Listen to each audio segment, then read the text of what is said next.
Well, welcome to another Faith Horizons podcast. Today I'm here with Zack Nicholson from Minding the Gap. Glad to be here today. One of the things that happened this last year was, we had a shooting at the parade. We had several people got injured. And so that kind of brought up this, thing, the church leaders started meeting together. The city leaders started meeting together to address this issue. So can you give us just kind of an idea about what crime is and kind of how does that work?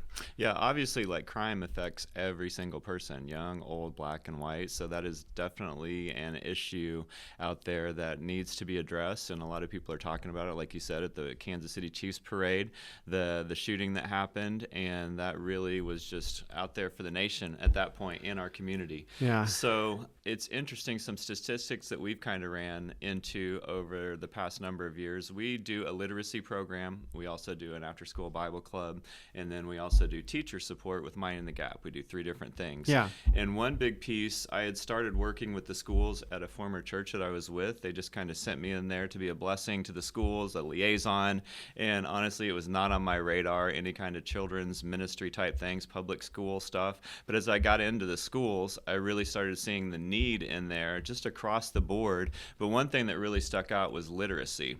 I had always heard the statistics, kind of saw stuff on the news, how the crisis in literacy across our nation.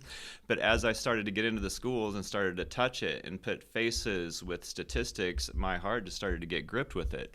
And then as I dug into those statistics and tying this into the crime, high school dropouts, or those who don't complete high school, commit 75% of the crimes in America. Oh, and then there is a direct correlation between literacy levels and high school dropout rates.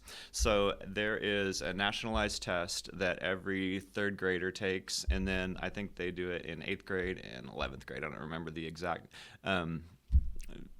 grade levels that take this test, but the one that really stuck out to me was at the end of 3rd grade, if you're not reading proficiently by the end of 3rd grade based on this nationalized test, you are 4 times as likely to drop out of high school. Wow.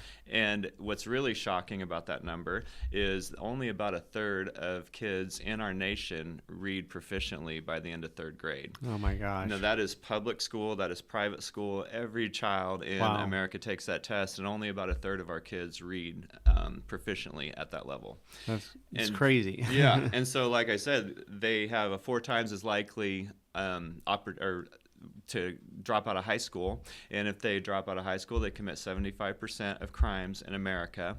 And then just to dial into that a little bit more, the average wage or income that somebody would earn dropping out of high school compared to somebody with just a simple high school diploma is $200,000 over the course of their lifetime. Just by completing high school, you're going to earn $200,000 more income. Statistically, you'll earn $200,000 more income just by simply completing high school. And I wonder if that also is correlated with the ability to accomplish a task. And obviously, literacy plays into that. So. Yeah, it really does. I mean, and just think about the practicality of literacy. Like, you need literacy or reading for almost everything. Like, you can obviously read a stop sign, but anything more than that, like if you're going to the DMV to get a driver's license, if you're just doing simple tasks, filling out a government form, like without the ability to read, like reading unlocks all learning.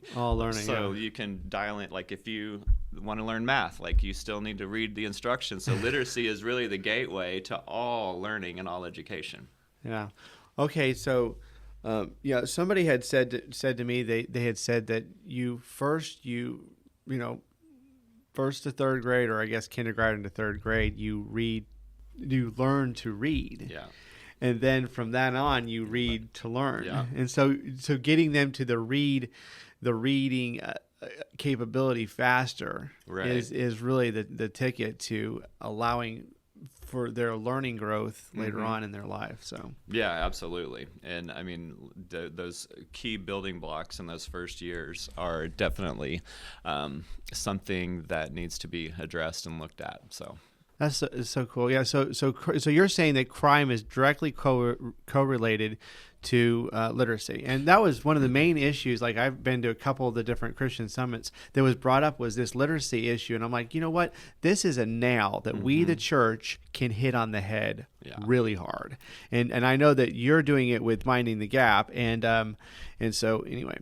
Yeah, well, I mean, it's not an over-exaggeration, in my opinion, to say that you can pretty much project the trajectory of a child's life based upon that third grade reading score. Wow. Because looking at that, like we talked about, you're 4 times as likely to drop out of high school. Well, even if you are barely proficient, so 1/3 of kids are proficient, 1/3 are struggling and kind of right there, and 1/3 are just way far behind. Yeah. And so, yeah. So you said you kind of got into the Kansas City school district, I think this 5-6 years ago you started. It's mostly Hickman Mills and Grandview. So just tell us a little bit about the City. condition of that and how you've kind of just a little bit about that. Yeah, so I was on staff at the church for 15 years, 16 years here in South Kansas City, Grandview area, and that's where I had initially went into the school on behalf of our church to find out and started to find out what the issues were and just the needs that were there, and so we just plugged in to where we're at. Like, just wherever you're at in any place, like, serve there and be faithful in that. And so from there, our church was based in Grandview and Hickman Mills, South Kansas City. And so from there, just some of the statistics there, they are even lower than that 1/3 proficiency rate in their reading scores, and 100% of the kids in Hickman Mills and in Grandview qualify for free and reduced lunches. So it's a pretty impoverished area, and what that means, the free and reduced lunches, each student is eligible to get breakfast, lunch, and dinner at the schools. And so food insecurity is another major issue, along with literacy. So there's multiple layers of issues going on with our kids. But I think that literacy, if we could solve that piece, would really the other dominoes would fall as you begin to teach them those literacy scores. So that's kind of what you created Minding the Gap to do, is to help people bridge the gap here, basically, of what we're missing out on. And so what grades does Minding the Gaps focus on? So we focus primarily on elementary age students, so kindergarten through 5th grade, because that was what initially had stirred up my passion, was those reading scores. It's like, this is a justice issue. This is a serious social issue that we need to address. Like, whether you're Christian or non-Christian, we can all get involved and be passionate about helping kids learn how to read. And so that's what got me started on this, and super fired up, because that is something practical that we can do, like, right now. We can go into a school and mentor or tutor a kid. Like, it's something that with the scores across the nation, like, every single church, every business has a local school right in their backyard. And there are just opportunities for anybody to go in there and help. Like, we talk about the world issues, the war in the Middle East, the war in Ukraine, the border issues, like, so many massive issues that are so out of our control. But this is what I love about this. It's so practical that, that stuff is happening out there, but ultimately we're not going to really be able to make a difference in that area. But we can help with this literacy crisis that's really the root problem of a lot of these issues, that we can go in and do that, like, right now. So this is like we said before, this is now we can actually hit on the head. Yeah, we can do this now. We can actually do this. It's not out of our hands. This is a very practical approach to addressing crime, and then also future people going on to welfare services and other things in the future. So. Right. This is a shocking statistic as well. So speaking of the military and that type of stuff, 75% of kids between the ages of 17 and 24, the military-aged pool of applicants, are not qualified to serve in our military, either because of fitness issues or reading proficiency. So that's just one more statistic out there that just shows the crisis that we're in as a nation. So not just today, like, it's bad now, but imagine when these future leaders, these are the next generation that's going to be leading us. And so you can really see a decline with the United States across the board, and you really can boil that all back down to that literacy issue. Right. So how do we tie this all into Christianity? Is there any scriptures that would kind of go along with this, or? I think for sure they're just beginning with that we need to look at people through the eyes, the way that the Lord looks at them. Every single human being, black, white, rich, poor, we're all made in the image of God. Absolutely. Like that's Christianity 101. Yeah, Christianity 101. Exactly. Right. We are all children of God, not redemptively, but like in the grand scheme of things, he created each and every one of us. So starting there, like he gives rain on the good and the evil. He gives the sun to the just and the unjust. So right there, he loves everyone. So we can start with that to see these people, everyone made in the image of God. Yeah. And then if you look at, like, for instance, I want to share two scriptures, Isaiah 58. In the Old Testament, the Lord rebukes Israel, and he did this over and over and over again. If you look at the judgments of Israel, almost always, like I always used to look at, it was gross idolatry, child sacrifice, and they got into all of this stuff. And yeah, that was it. But every single time he judged Israel, it was starting out with, you're not treating the poor, the oppressed, the widow, you're not treating them with respect and dignity. And that was just an indicator of the heart. And from that place, it got really bad. Wow. And so Isaiah 58, he tells them, you guys are fasting, you're doing all the religious stuff, and you're mad because I'm not blessing you, but here's the deal, here's what I see. If you go give food, shelter, clothing, that's basically what he said, if you're hungry, give them bread. And so you take care of the practical needs of those around you, and then when you start doing that, which is a condition of our heart, then he gives about a half a page or a half a chapter of blessing. Then you're going to call to the Lord, I'll answer you, and I'll pour out my spirit, and all of this awesome stuff. But it really did start with those practical needs, because they were doing all the religious stuff. And then I will end with Matthew 25 on the judgment seat of Christ. Every single believer, every single person in the world is going to answer these specific questions. Sometimes we get so wrapped up as Christians in all of these different subjects. And of course, the end times and Israel and all of these different subjects are extremely important. So I don't want to minimize that. But I can say that Matthew 25, he gives us very specific questions that every single one of us are going to answer someday. It's like, here's the final exam, here is the study guide, and here's the exact questions. I need you to have good answers. And what are those questions? When I was hungry, did you give me food? When I was thirsty, did you give me water? And he goes right down the line. And then he goes, whatever you did to the least of these, you did them to me. Yes. And so I'm like, wow, Lord, that is so gripping and so heavy, but like, what a gift that we have this. And sometimes I just think for myself, I just lose sight of that sometimes, that there's so much going on in the world. You get so busy, but like to bring yourselves back to that Matthew 25, it's like, I want to have answers on that day that are good answers, not, I want to be found faithful. And get ready for that final exam. That's awesome. So we talked about, Isaiah 58, he says, this is true fasting, that you would take care of the orphans and you take care of the widows. And so it's like, almost like God's like, I would rather have this than this. Yes. I'd rather you take care of people than if you're just not eating and, praying in front of me. If you're not eating and praying in front of me and you're not taking care of people, then he's like, well, you're missing the point. And that's where the rubber meets the road, because it is, it's difficult to love your neighbor and difficult to love those who aren't like you. And sometimes it's just easier to get in our little group and, well, you love God, I love God, let's just pray and we'll all get along and we'll do these awesome, cool things.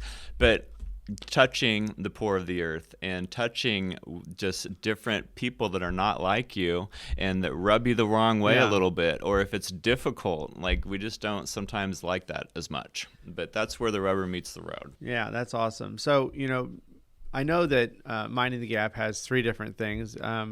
3 different items that it does inside of every school that it's in. How many schools are you guys in right now? So this year we're in 4. Okay. Each year we've grown. This is our 3rd year operating, so we've kind of added 1 or 2 schools every year. But we're in 4 schools, 1 in Grandview, 3 in Hickman Mills.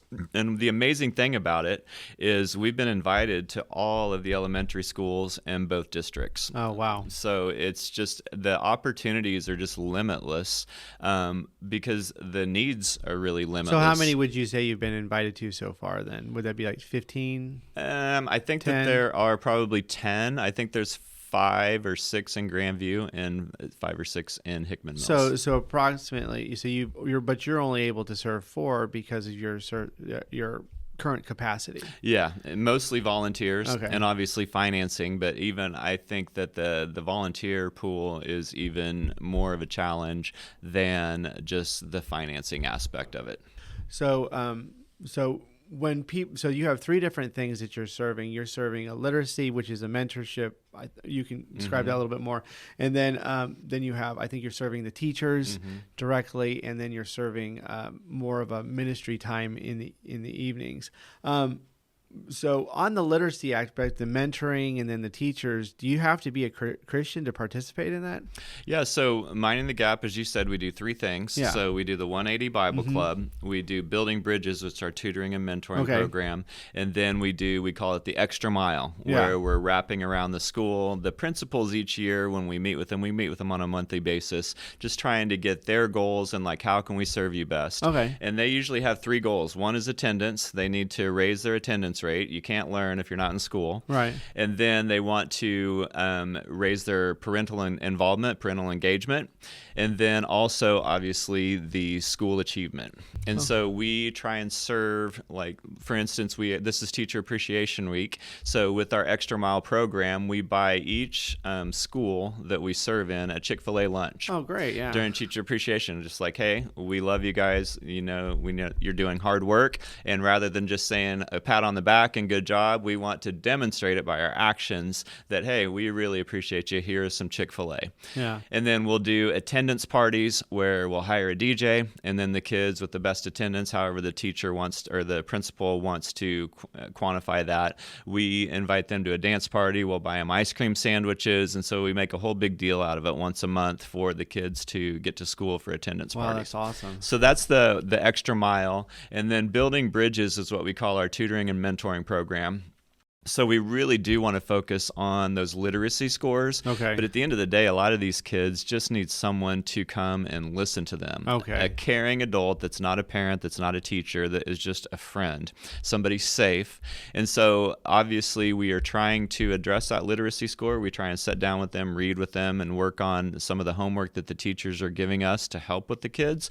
But sometimes at the end of the day, like I said, they just need to be listened to. Okay. So it's not just tutoring and it's not just mentoring. It's really a combination of both, but we're there every single week for an hour a week. That's the commitment. And so just that consistency over the course of a school year really does make a difference. Wow. With them. Great So, relationships too. yeah. Yeah. And so we focus on the elementary school, K through 5th, because our idea in the very beginning was, let's try and catch these kids who are just on the cusp of being able to get to that proficiency, but they're not quite there yet for whatever reason. If they're really far behind, there are some resources that the school has for just special ed and different things to wrap around those kids, but we really try and focus on those ones that's just a little bit behind.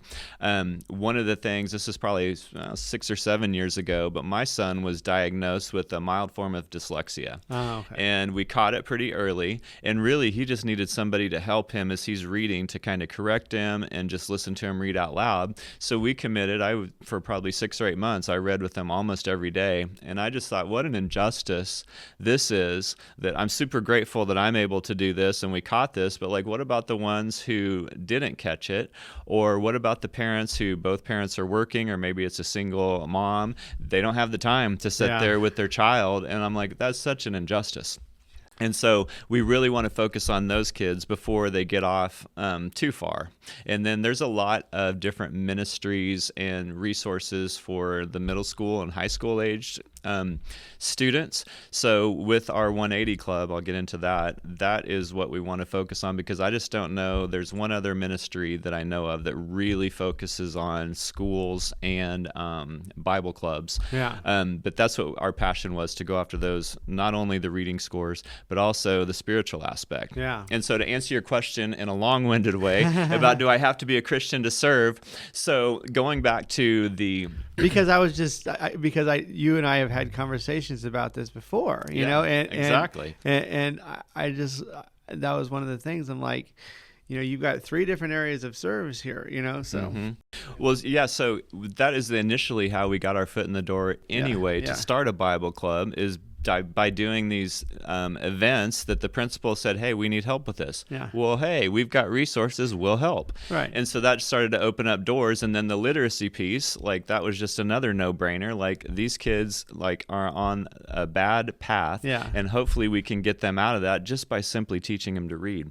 So going back to that Matthew 5, we're all made in the image of God. Yeah. So any person can go teach a kid how to read. Right. Like there's no spiritual aspect for that. We're doing it during school, so you can't proselytize anyway. You can't tell them. You do have a curriculum, though, right? The program has a curriculum. Yeah, right? we do have a curriculum, and then we also, like, our main goal is to get the curriculum from the teachers, so we're just as another resource for that teacher, and we're helping reinforce what they're already teaching. So we're just helping along what's already happening in the school to teach literacy. And so there's two different, depending on the principal, some of them want our tutors in the classroom during reading time, where we'll work with a couple of kids, and then they'll pull them out or just help the teacher during the reading time. And then some schools want us to do the one-on-one mentoring, tutoring. So it really just on the principal's needs. Okay, cool. Wow. And so the extra mile and the building bridges, like you don't have to be a Christian. Like literacy, it affects us all. High school dropout rates affects all of us. And crime rates affect us all. all of us. So we don't need to be a Christian to go in there. And so my goal is to connect with larger businesses like the Cerners and different things to let's wrap around our community schools and go in there and tutor and mentor. So we're willing to, as the church, because this is when the church is addressing. So like this is the church, like your Minding the Gap thing has a church aspect to it because of the 180 Club, but it's also it's attempting and is practically addressing a social issue, which is literacy, which then impacts crime, right? Yes. And so when we're addressing social issues, we have to be willing to work with absolutely everyone. I mean, I was thinking about this the other day. Like, think of any mission trip that you would go on, or missionary organization out in Africa, South America. Most of them are doing practical things, like they're digging a well. Yeah. They're building a hospital clinic. We're doing medical missions. Well, of course they're doing it unto giving them the gospel, but initially they are serving practical needs. Yeah. And so it's the same exact thing that we're doing, except for with the 180 Club aspect. Of course, we are going to ask you to profess faith in Christ to be a teacher or be involved with the 180 Club, because that's after school. It's completely separate item. It's completely separate. So you said that I think we mentioned the Apostles' Creed. Mm-hmm. Yeah, you just said that was one of the things that you kind of honed in on for the 180s Club. Yeah. So back to the 180 Club and the spiritual aspect. So we want to create a broad enough place for all Christians, all believers, the communion of saints. If you confess Christ, let's keep the main things the main things. Obviously, the deity of Jesus, the authority of Scripture. Yeah. If we can agree on those things, then let's come together and let's give these kids hope. Let's give these kids Jesus. Right. And from that place, then we can start to, because a lot of the issues that come up, the social issues that are really big on the church's agenda right now, in the church's mind, they don't come up at all in our school systems, because it's elementary age kids. And so a lot of that stuff is just noise and it's a distraction. All we're doing in there is giving them the simple gospel. Our 180 Club motto is how to love God, or how God loves us. Yeah. Or at 180 Club, we learn how God loves us, how we can love God, and how we can love others. Oh, wow. And so it's just that simple. And so we buy every student an action Bible, and we base our curriculum upon that, and we give them the main stories that they need to know to follow Jesus. Yeah. And if we can give them the Lord, then that gives them an extreme benefit in life, an extreme advantage in life. Yeah. And so we're not trying to focus on all of the different social issues. Half of these kids, a lot of them don't even go to church. Yeah. A lot of them has never been in church. And this is the most extreme example beautiful, and it's kind of funny because they were just in kindergarten. But one of our teachers, the very first day a couple of years ago, all right, class, who do you think that Jesus is? And then they get all these answers, and one kid just goes, Jesus is the devil. And they're like, whoa, that's not the answer, but just some of the answers that these kids come up, because they're not churched at the end of the day. Yeah. And so to be able to go in there and share the love of Christ in practical ways, then being able to tell this kid that believes Jesus is the devil about the real Jesus, what a blessing. Yeah. And going back to do I have to be a Christian to serve? If we didn't have that tutoring and mentoring program, if we did not have Building Bridges, if we did not have the extra mile, I don't think that we would be able to do the 180 Club in the first place, because they see that we're bought in. They see that we care. They see that we're consistent. They see that we love them, demonstrating it. Faith without works is dead. Yeah. We are showing them our faith by our works. Yeah. And then from that place, of course you should do 180 Club. Of course, like we want everything that you guys are doing. And we see a couple of the principals said, even this last couple of weeks, we're seeing a change in the culture because the kids are, in fact, Compass Elementary has the least suspensions this year out of the entire district. Yeah. And we have about 90 kids coming every single week to 180 Club. Yeah, I was actually, our church, participates with Minding the Gap. Grace Point Baptist Church participates with Minding the Gap, and they were sending us out to pray, and we actually went to Compass Elementary to pray. It worked. So there you go. It worked. Anyway, so just shout out to Compass Elementary. Let's go Compass. Let's go. And what's another funny thing or interesting, cool, awesome thing is so I was raised in a public school, and then when I started having kids, I'm like, there's no way my kids are going to public school. So we sent them, we've homeschooled, then we went to private school, and just believing everything you hear on the news. But when I got into it, it's like, wow, these people, I met so many godly believers who are teachers, who are principals. In fact, the principal at Compass is an ordained minister.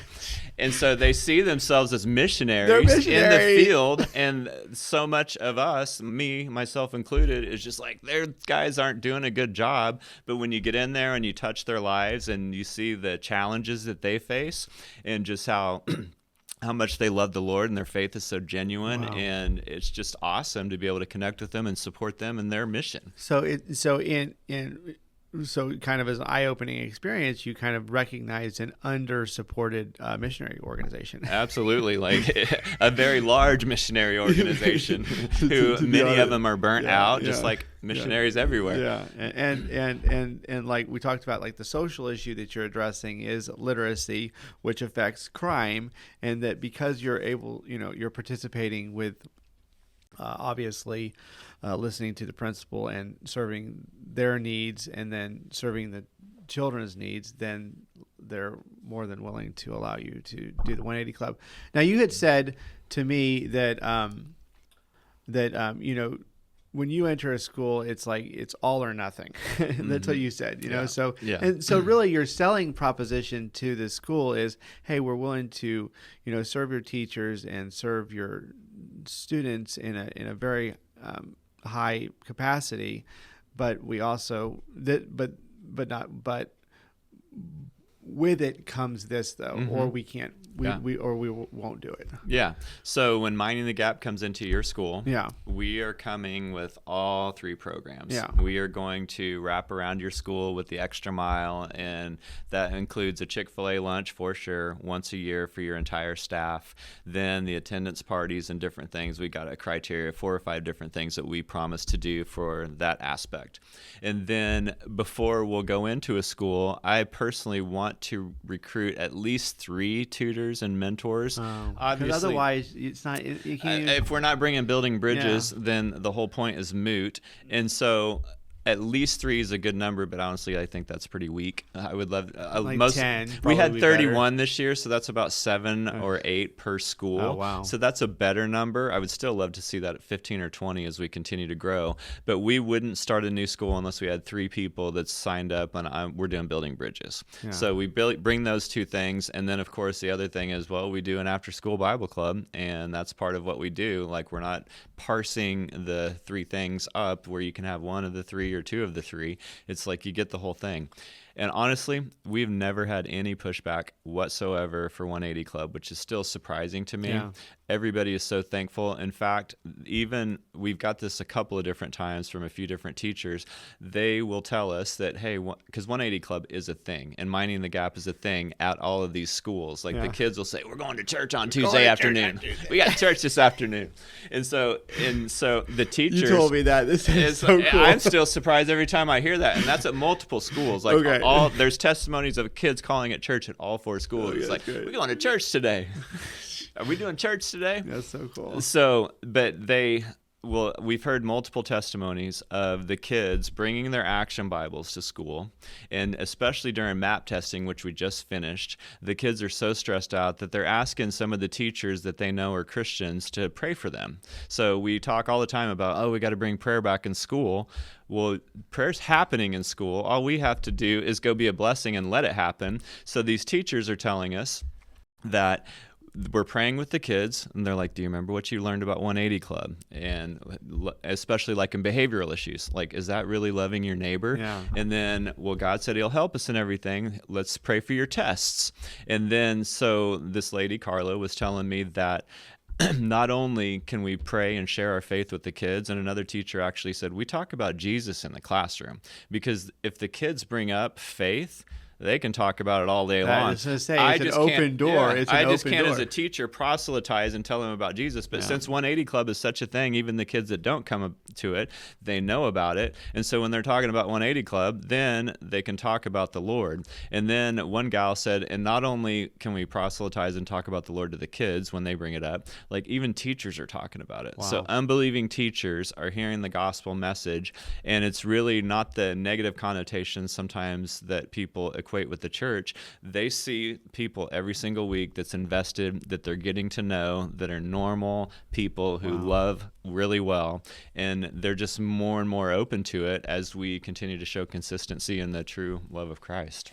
So I have a question. So you're in 4 churches and Schools. 4.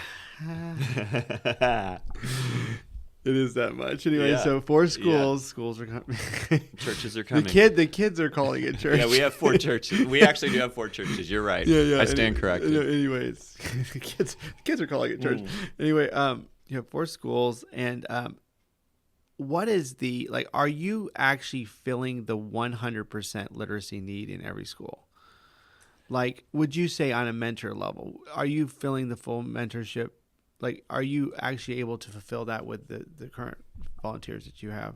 I would say absolutely not. And I would say that even like sometimes we have such grandiose ideas that we're going to change the world and we're going to do this. Yeah. And really, it's honestly so mundane. And our part, like if we just want to be really honest, like, are we really going to just make the absolute difference? Like possibly and mostly, but it's really a layer. Like it's the teacher doing their part, it's the parent doing their part, it's us doing that extra support.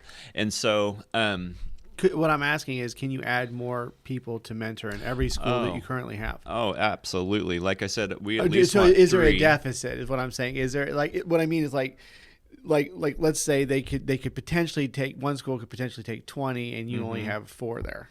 Oh yeah. Is that that's what we have waiting lists on all of the schools that need more tutors and mentors. Okay. So every single one of them. And as we just talked about the proficiency scores, only 1/3, let's just go with that number. Although in Hickman Mills at Grandview, it is lower than that. Okay. Let's just go with 1/3 though. So 2/3 of kids in every single elementary school needs a tutor or mentor. Oh. Well, if there's 400 to 600 kids, and sometimes they're bigger, usually it's about 400. So 300 kids could use some help. So you're at any school that you look at. Okay, so like recently, one of the other Christian organizations had called you up and had asked you, hey, we have these extra kids. How many of them could you put to work? And I remember you saying to me, give us all of them. And they're like, are you How sure? big is your school? A couple hundred. I'll take them all. Next week. Next week. And they gave us about 30, and we did. Yeah, we did. So you said like it's an insatiable amount of need that is here. Absolutely. And that's the important part about this, is that Minding the Gap has found a way that it can practically serve. in these schools that is applicable to the schools, that is actually producing results. And that's why I would consider your organization kind of a missionary organization to schools. That's why I like, the ROI on that is actually pretty good. Yeah. You have something that is working, you're sticking to those three things. And so if you invest money in it, you're going to just do more of the same. Absolutely. Yeah. You're going to do more of the same. If you invest people in it, you're going to do more of the same. Yeah. And like you said, the volunteers are probably at a higher need than finances, because if you had 100 volunteers, well, now you can pick up more schools. Yeah, absolutely. Which then creates more, more presence, and then more money will come. Yeah, it's true. So it costs about $16,000 per school between all of the programs that we do, and like I said, we buy every child an Action Bible, like all of that. So it's about $16,000 per school, and then with the 3 tutors, obviously we need 3 volunteers, and then our Bible club, we usually like to have a ratio of between 1 adult and 6 or 7 kids, and so some Bible clubs are bigger than others because we just don't want to get too overwhelmed. But we have waiting lists on all of the schools for 180 Club, not only tutoring, but 180 Club too.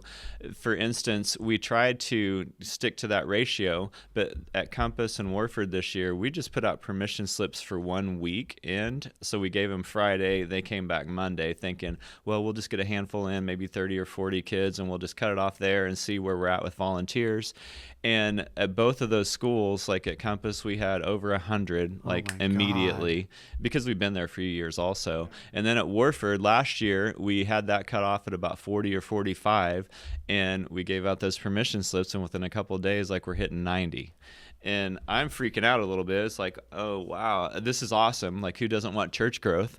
But, at the same time, this is volunteers. Our team isn't huge. Your school churches are growing faster than any church in the city right now. Percentage-wise. I would absolutely say it's not even close. It's not even close. Yeah, it's not even close. Yeah. If you want to look at it in that way, which we do, because we call ourselves it's church. It's kind of. I'm 100%. Clearly, you're not competing with, the church on the corner. But when it comes to serving kids in the schools, well, here really is are. It's working. Well, to me, this is why if I were a pastor of a local church, I would 100% think this is such a no-brainer for our people to be involved with. Yeah. Because the idea is we just do those 3 things. We are not going to be like your pastor that is doing home visits. We're not doing your weddings. We're not that. You can't do that. We're not you can't that. do everything. But we are spreading the gospel and teaching kids about Jesus and learn how to read. But if you're a local church, well, now you send 5 or 6 of some of your congregation there. They're learning the kids. They're getting involved with their families, because we do car lines, so there's interaction between parents. And hopefully as we continue to grow, we want to make that even more available to build those relationships, because the parents can help us with 180 Club. But then if you're mentoring kids in the school, you're being present, you're around kids, and then with teachers as well. So to me, it's a church growth strategy. If you don't have a youth group, well, we have a ton of kids that you can come and recruit from to bring them to your youth group. A couple statistics. So out of all the Christians in America, 85% of them came to know the Lord between the ages of 4 and 14. Oh. So this is an incredibly large mission opportunity. Yeah. 90% of kids are educated in public schools. And you're getting 5 years of those 4 through 10 Yeah, years. a lot of them. 5 years. A lot of them have came over the past, have been with us since the very beginning. Because, kindergarten would be about 5 through the age of 10, at least, or 11 even, close to 11 that at the end. perfect 4 and 14 window, we are there, and 90% of kids in America are educated in public schools. Isn't there a thing over in Asia? It's like the 410 window or something like that. Yeah. Is it called something window? Or honestly, I've been on the 414 window so much. It's the 1040 window, right? The 1040 window. Well, now you're in the 414 window. Exactly. The 414 window is just as much of an unreached Well, the group. 414 window is in our backyard. We don't have to go to We don't have Thailand. to go to Asia yeah, for we that. don't have to spend thousands of dollars and upheaval our life. We go for 1 hour a week, I mean, and we what go an to our interesting way 5 of minutes putting away. that. Like, you could put like this 414 window we're living in. Yeah. In our backyard. Well, sometimes I think the 1040 window is easier to just be excited about, because at the end of the day, you know that, well, I might just have to write like a $50 check to a missionary organization, and maybe, just maybe, I might go on a short-term mission trip throughout my life. Yeah. But it's easy to kind of categorize, like kind of check it off the box. This one is like incredibly practical to just get involved with. But I would say this, like, not only that, but once you start to go, like, you really do start to fall in love with these kids, and you really do get to make relationships with them. Crazy. And then walking through the hallways, like, honestly, you feel like a rock star, like, because the teachers are the ones doing all the hard work. Like, you just show up, oh, Mr. Zack. You're known as the ice cream guy, the pastor, the church guy, and just they're running up and giving you hugs. And it's like such an awesome feeling just to see the light in these kids' eyes and their lives. Yeah.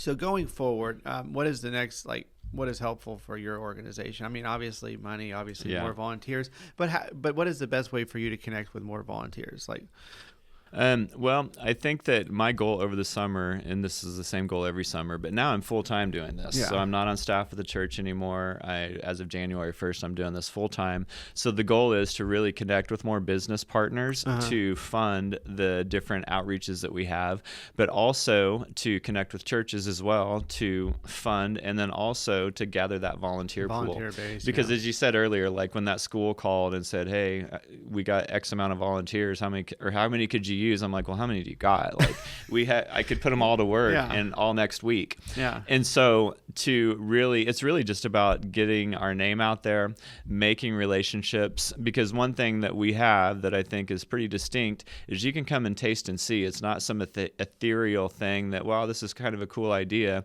If you're interested in joining with us, like, well, obviously we're wrapping up for the summer now, but next year, like, you don't have to like totally commit to it. You can come and see it in action. Yeah. And so I would say that really is the volunteer base, because like the Lord will provide the money once people start to see what's happening. Like, they want to, when they know that we're giving action Bibles to over 250 kids in our community, it's like, well, I can get behind that. Yeah. So. Yeah, it just seems like, again, tying it back to crime. I mean, this is how you practically address crime in a, it's really a twofold thing. So the literacy, it's obvious that there is a correlation between literacy, high school dropout rates, and crime. Yeah. So that is 100%, like, it's not even arguable. Yeah. And then on top of that, as Christians, as believers, we know that ultimately the real solution is giving them Jesus and having the Holy Spirit on your team. That's the ultimate. Yeah. So it's really twofold. Like, of course we want to serve the practicals. Of course we want to do Isaiah 58 and give you bread, give you shelter, give you clothes. Yeah. But we also want that spiritual aspect. Well, I was going to say, even Jesus, did that in his thing. Yeah, at the 5,000 that he fed, did he say, wait a second, are you guys Christians first? Like, whoa, we can't do that. So yeah, Jesus also follows this same method. He did the 5,000, I think the 3,000, both times. Feed the people. Wow, well, God, we don't have enough food. Let's create some miracles now. We need some food miracles before we tell them about me. Exactly. Well, so that's a really funny story. So this is the first project that I got involved with. So my church sends me to the Grandview Middle School school liaison. Hey, just go represent us there. Listen to what they need. I'm like, I am so confused, but I'll go. And at the first meeting, they say, I'm like, well, what do you guys need? What's the main need you have right now? Well, our funding just got cut. We have an after-school tutoring program, but we can't afford snacks for the kids. So these kids eat at 11 o'clock or whatever, 11:30, and then it's now 3:30, and they're starving. And they can't even focus on the tutoring and their studies because, like, their stomach's growling, and our funding just got cut, so we can't afford snacks. And I'm over like 70 different small groups. Like, that was one of my main jobs. And I started and led the men's ministry. So I'm like, well, I don't even need to go to the church board or anything like that. Like, I got all of this pool right here. Like, your snack program's funded till the end of the year. Like, we're good. We'll make snacks happen for you. Yeah, that's so, and it was so simple and easy. Like, it wasn't even like, a couple $100. Yeah. And it's like, this was such an easy need, but it bought so much credibility that somebody would actually care. And then being as a church, like, because we know some people love the church, some people hate the church. And they were just surprised that like it was that easy. And then we followed through with it. We were consistent. And then from there, like we just kept on hearing about needs and kept on filling them. And then the gospel doors start to open up. Really, that's what Minding the Gap has done, is it's partnered with these schools to, literacy, but also these practical needs. Like, it's coming in low. It's coming in as a servant, just like it's better to serve what do you need first, than to be served. Yeah. We don't have an agenda because ultimately the agenda takes care of itself. That's so cool. Yeah. Well, anyway, I love all that Minding the Gap is doing. I think it's an incredible ROI that you'll get. So if you want to invest finances, or if you want to actually be involved voluntarily, I have not been able to volunteer, but now I'm currently giving to Minding the Gap. I'm doing this interview. I'm doing this interview. I'm doing what I can, but I would totally 100% get behind what you're doing, because first of all, it's addressing literacy, which is a primary practical need. We need to stop crime. Yeah, we need to stop crime. We absolutely have to stop crime. And then after that practical need is met, then you're able to minister to them spiritually through the 180 Club. So, man, great interview. So if people want to give or get connected, what's the best way for them to do that? So we have a website, mindinggaps.org, mindinggaps.org. We're currently trying to tweak it a little bit, because as we've got into it 3 or 4 years, pretty much it's all the same, but there's just some things that we wanted to brush up on that. But mindinggaps.org. Then we have a Facebook page, Minding the Gap, and I would say that Facebook page is even more like representative of what we do, because probably we have some of current, the day-to-day, we have current pictures yeah. and different events that we have coming up. And then we also have an Instagram page, so you can find us on all of that. A couple of things. So we do a Minding the Gap Connect every other month. Okay. So we want to build community around the school outreaches. So a lot of people want to join us, but just can't commit to volunteering 1 hour a week, or they are for a while and then they can't. But this just gives people an opportunity to come and still feel a part of the team. They're hearing the stories, and then when their schedule shifts again, well, they can just jump right back in. So we want to build community around those outreaches. It's also a time to hear testimonies, because sometimes when your school, like maybe it's very difficult that month, like the kids are just not paying attention, you're ready to quit, but at the other school, like they're experiencing revival, and it's like the greatest thing ever. And then the next meeting we have is completely flipped and opposite. So it's just an encouraging time for people to get around the school outreaches. Wow. So that's another way to connect with us. So that is what we do. And we do a weekly prayer meeting. Okay. Like this whole thing is saturated in prayer. Every Tuesday, 9 a.m., we pray and do people ask meet Lord for to break that, in. or? We do, and I think over the summer we're going to try and explore a Zoom option too, because a lot of people obviously can't break away at 9 a.m. on Tuesday. It's hard to be somewhere. Yeah, but we're going to try and incorporate a Zoom option on that as well. Oh, that's awesome. Well, thank you so much for being on the show, and just really, I mean, like I said, the ROI on this is absolutely incredible.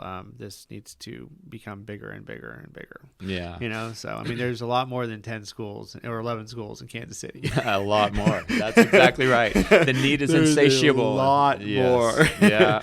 So if we could get Minding the Gap into, you said you're in Hickman and Grandview. So what would be the next step? Central? Maybe Central, or we've actually talked to people down in Raymore as well. Raymore. And then, actually Wichita, Kansas. I'm from there. Wow. And so I've talked to some people down there. So maybe in the next year or two we'll be down there. So but this is the love of God permeating the schools, just beginning to get in, and first of all with the practical needs, and it's putting feet to the gospel. Yeah, putting feet to the gospel. Yeah. So, well, thank you so much, man. Well, thank you, Nathan, for what you do. Appreciate Faith Horizons and just highlighting ministries throughout the city. The Lord's really doing a lot out there, so I just appreciate you telling those stories. So thank you for what you do. All right, thank you.